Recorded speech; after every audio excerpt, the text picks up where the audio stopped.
Our mind has a tendency to interpret all ambiguity in a negative way. For example, if you send someone a message and you see that they've read it but they don't respond, you might think they're ignoring me, but they might just be busy. In written communication like live chat, you're especially vulnerable to the negativity bias. When multiple interpretations are possible, we tend to lean towards the most negative. This is a major cause of miscommunication.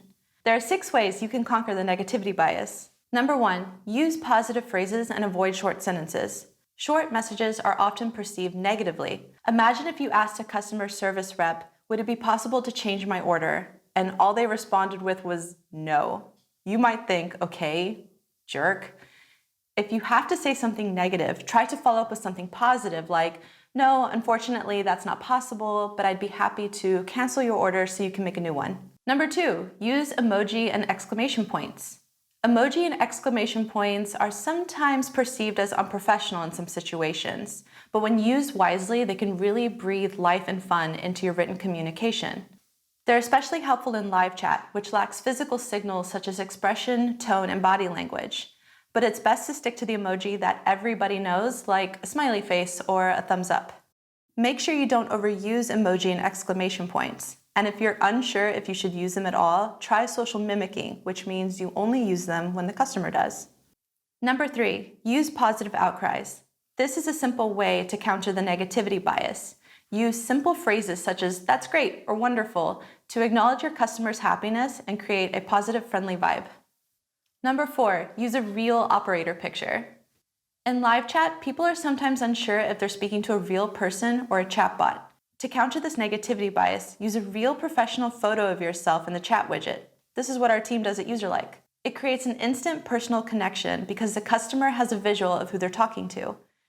Of course, you could always use an alias or stock image to adhere to your country or company's regulations, but our advice is to always show who you are. Number 5, be transparent. Customers want transparency and it's easy to give. For example, if a customer asks to extend a warranty date and it's not possible, let your customer know that the company set this rule so that it continues to profit and survive. This may put the customer in a different frame of mind and let her see the rule from your position.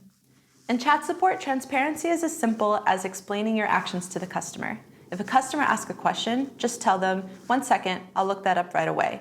This is a lot more reassuring than just, "we'll get back to you." Number 6, don't assume malice.